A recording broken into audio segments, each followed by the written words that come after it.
Bruce Lee the legend, जिसे martial art में भगवान माना जाता है, अपनी बॉडी की क्षमताओं को पीक पर ले गए।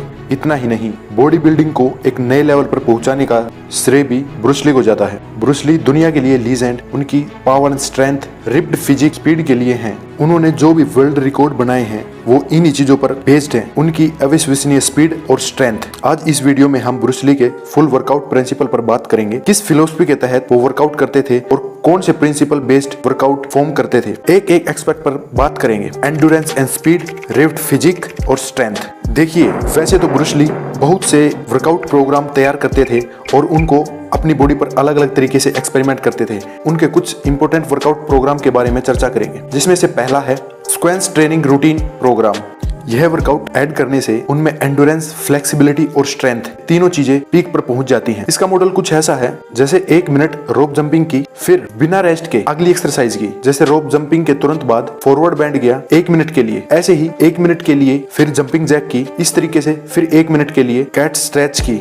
ऐसे ही बिना रेस्ट के 1-1 मिनट की एक्सरसाइज परफॉर्म करते हुए इस पूरे वर्कआउट को फ्रेम किया गया है। इससे फ्लेक्सिबिलिटी, एंडुरेंस, स्ट्रेंथ तो बढ़ती ही है, लेकिन आपके कार्डियोवैस्कुलर स्ट्रेंथ भी नेक्स्ट लेवल पर पहुंच जाती है। आपके ब्लड में ऑक्सीजन फ्लो बढ़ जाता है। यह वर्कआउट उनके लिए बहुत कारगर साबित हुआ। स्पीड और मस्कुलरिटी की जॉइंट ट्रेनिंग के लिए द सर्किट ट्रेनिंग रूटीन को फॉलो करते थे। देखिए, इसमें वेट ट्रेनिंग शामिल होती है, जिसमें डिफरेंट एक्सरसाइज डिसाइड करनी होती है जो हमें परफॉर्म करनी होती है, जिसमें 8 से लेकर 12 एक्सरसाइज शामिल होती हैं। यह आप अपने हिसाब से एडजस्ट कर सकते हैं, जहां आपको एक आइडल वेट सिलेक्ट करना है, जिससे आप ये सारी एक्सरसाइजों को परफॉर्म करोगे। अब आपको टाइम फिक्स करना है कि आप इस एक्सरसाइज को 30 सेकंड के ड्यूरेशन में लगाना चाहते हैं या 1 मिनट के ड्यूरेशन में लगाना चाहते हैं। जैसे आपने फिक्स किया 30 सेकंड तक, अब आपको सारी 8 से 12 एक्सरसाइज जितनी भी आपने सिलेक्ट की हैं, उनको 30 सेकंड के लिए एक एक एक्सरसाइज को करना होता है बिना किसी रेस्ट के। जैसे आपने बेंच प्रेस सिलेक्ट की है, आपको 30 सेकंड तक बेंच प्रेस लगाना है, जो वेट आपने सिलेक्ट किया था उसी वेट में। इस 30 सेकंड में आपको मैक्सिमम रिपीटेशन करने की कोशिश करनी है। फिर 30 सेकंड पूरी होने के बाद आप दूसरी एक्सरसाइज पे जाएंगे। जैसे आप शोल्डर प्रेस कर रहे हैं, तो आपको उस एक्सरसाइज को 30 सेकंड के दौरान मैक्सिमम रिपीटेशन करके परफॉर्म करनी है। इसी प्रकार आपको पूरी 8 से 12 एक्सरसाइज विदाउट रेस्ट और मैक्सिमम रिपीटेशन के साथ वो पूरी करनी है। द सर्किट ट्रेनिंग रूटीन के कारण ही ब्रूस ली की एंडुरेंस और स्पीड इस लेवल पर थी कि लोग उसे देखकर हैरान हो जाते थे। आपको यहाँ कुछ समझने योग्य बात ध्यान देनी चाहिए। इस रूटीन को फॉलो करते हुए जब आप एक्सरसाइज परफॉर्म कर रहे होते हैं, तब आपको ब्रीथ माउथ से लेनी है और आपको मैक्सिमम एयर को कंज्यूम करने की कोशिश करनी है। हर एक्सरसाइज को परफेक्टली करना है, ये नहीं कि जल्दी करने के चक्कर में आप उसकी फॉर्म को ही खराब कर दें। और हर 2 वीक के बाद आपको कुछ वेट बढ़ाना है, जो वेट आपने स्टार्टिंग में सिलेक्ट किया था। आप अपनी स्ट्रेंथ का अंदाजा इस तरीके से लगा सकते हैं कि आप 30 सेकंड में जब आपने एक्सरसाइज स्टार्ट की थी तब कितने रैप लगाते थे, और आप कुछ वीक के बाद उसी वेट में 30 सेकंड में कितने रैप परफॉर्म कर रहे हैं। यह एक्सरसाइज आपकी स्ट्रेंथ को नेक्स्ट लेवल पर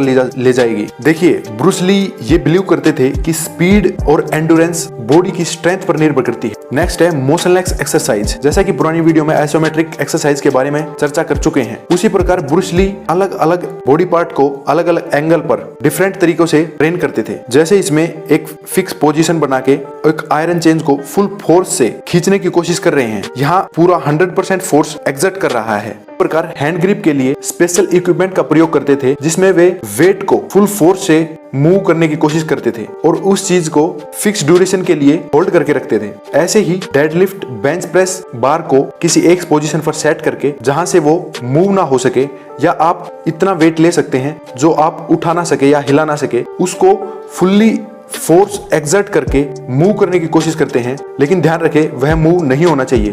यही ध्यान रखने योग्य बात है। फिर इसी प्रकार parallel squat, shoulder surge, quarter squat आदि अलग अलग वर्कआउट करते थे। यहाँ ध्यान देने योग्य बात यह है कि यहाँ आइसोमेट्रिक 2 तरीके से परफॉर्म होती है। एक तो इमूवेबल ऑब्जेक्ट को मूव करने की कोशिश करना, इसमें आप फुल्ली फोर्स को एक्सर्ट कर रहे होते हैं। दूसरा है वेट को किसी एक पोजीशन पर होल्ड करके रखना एक ड्यूरेशन तक, जब तक आप एग्जॉस्ट ना हो जाए। तो ये दोनों तरीकों से अलग अलग रूटीन में इस एक्सरसाइज को ऐड किया जा सकता है। आइसोमेट्रिक ट्रेनिंग में कुछ ध्यान देने योग्य बातें हैं। जब भी आप आइसोमेट्रिक ट्रेनिंग कर रहे हो, तो आप जब भी 100% फोर्स एक्सर्ट कर रहे होते हैं, तो उसका टाइम 6 सेकंड से 12 सेकंड से ज्यादा नहीं होना चाहिए। आइसोमेट्रिक एक्सरसाइज में किसी एक पार्ट को केवल 3 से 4 सेट में ही पूरा करें। इससे ज्यादा सेट लगाने का प्रयत्न ना करें। देखिए, आइसोमेट्रिक ट्रेनिंग आज से नहीं, बहुत प्राचीन समय से चलती चलती आ रही है और इस एक्सरसाइज के रिजल्ट वाकई इतने जबरदस्त हैं कि आपको सालों में नहीं कुछ वीक्स में ही इसके रिजल्ट दिखने स्टार्ट हो जाते हैं। देखिए, ये थे कुछ महत्वपूर्ण 3 प्रकार के ट्रेनिंग रूटीन जो ब्रूस ली की महत्वपूर्ण दस्तावेजों से हमने लिए हैं। अगर आपको डिटेल में उनके और वर्कआउट रूटीन के बारे में जानना है या उनके वर्कआउट रूटीन की PDF चाहिए या कुछ ऐसा चाहिए जो हम आपके लिए तैयार करें, तो उसके लिए आपको चैनल को सब्सक्राइब करना होगा और कमेंट में बताना होगा।